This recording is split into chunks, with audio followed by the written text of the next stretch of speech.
Hi everyone, I wanted to take a break from reading the classics and dense novels from around the world. I wanted to read something recent, so I looked online to find a novel that was published in the past year. So I came across The Midnight Library by Matt Haig. You might ask why I picked this one. The simple answer is it was listed as a literary novel of 2020, one of the bestsellers too. I get excited when literary makes it to the bestseller list. The second thing that did it for me, it was declared as a philosophical novel. That's it. You call anything philosophical, I'm on it. Like a baby staring at anything that looks like breasts. Okay, you will understand my terrible simile the more I talk about this novel. I love a philosophy-flavored novel. You cook and call it philosophy dish, I eat it. I sat down and I read it. I have to admit it's a quick read. Only took me a few hours in one sitting. The language is pretty simple, so I read a few pages, a chapter, then two, then came the man at the door. She opens the door. The main character is a woman, by the way.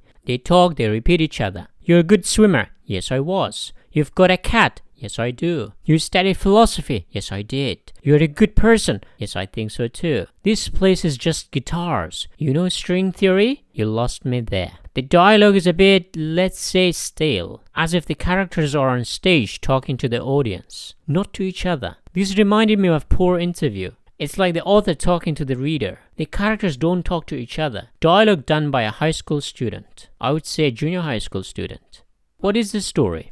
Nora, the main character, wants to die, but in her attempt she learns that there's a waiting room between life and death. It's like doctor's office. You won't die unless the doctor calls your name. In this case, it's a library with all the books in the world. Then there's the Book of Regrets. Books with many different possibilities. You can read different versions of your life. What if she did this, or what if she did that? She tries a few different versions of her life. She takes a book and goes out to try. What if she made that decision instead of this one? Okay, she tries them. At the end, she goes back to her roots. The life she lived before. The life she had chosen before the library. The bottom line, be happy with your life as it is. Be thankful. Don't think too much about your past mistakes or choices, because the alternative, A, you can never try, B, it's no better than what you already have. Self-help book in the guise of a literary novel. It does have a positive message. I think perhaps a lot of readers find the message uplifting because the past year has been rough for everyone.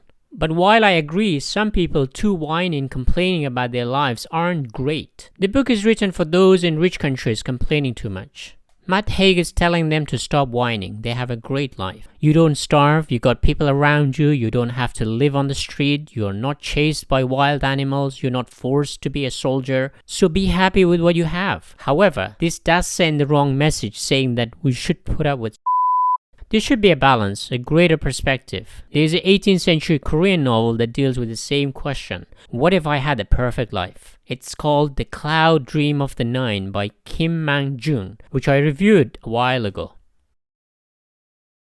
How about philosophy? There are tons of philosophical names in this novel. The name dropping is so embarrassingly random. A cat called Voltaire. A pose called Confucian. I don't get that. Is he confusing Confucius with Buddha? A guitar represents string theory. I don't get that either. Because guitars have strings? The main character loses her job. You know what she thinks happened? Entropy, the second law of thermodynamics. Everything is heading towards chaos and cold. Seriously?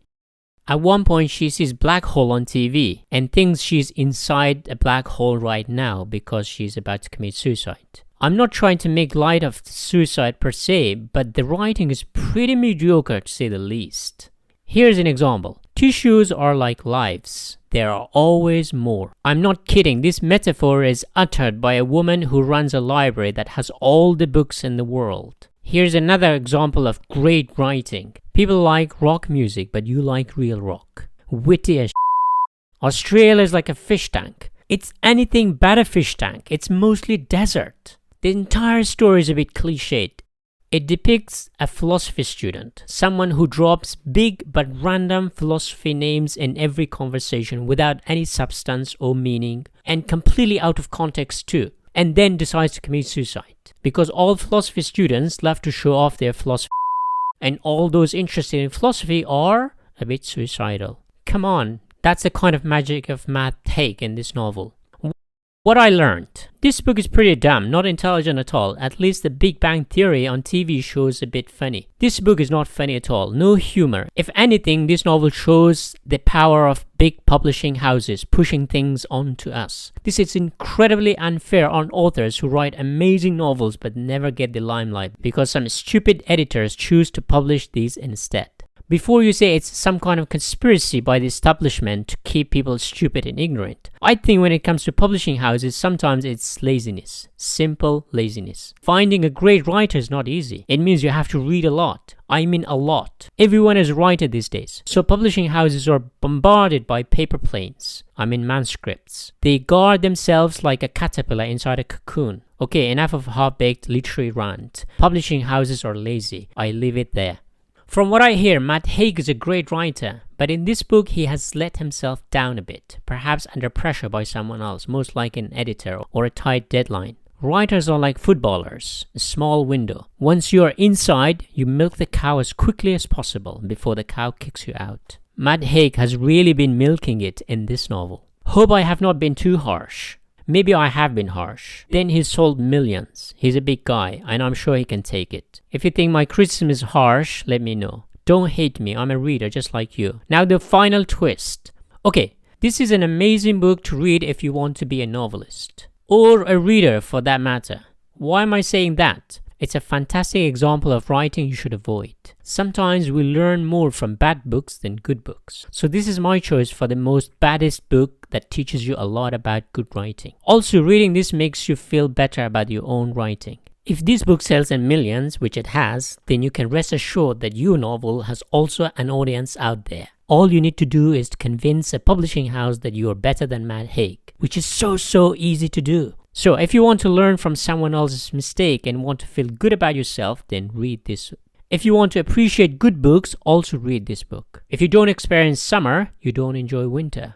Or something like that. This is pretty ironic. This is the kind of self-help book. If you don't trust me, read it for yourself. So there you go. We have come a full circle. I criticized it for being a terrible book, that it is a badly disguised self-help book. Now I'm recommending precisely because those qualities. Sometimes I never know where I end up when I start a video. It's so embarrassing that I read many famous journalists from big newspapers like the New York Times and the Guardian praising the book. Journalists are also lazy, just like some editors. They too can't be bothered to read challenging and thought-provoking books. Instead, they waffle about what the big publishers send them out for them to review. Sometimes I wonder it would be easier to be a journalist these days than a booktuber. I'm only dreaming. What is the worst book you have read?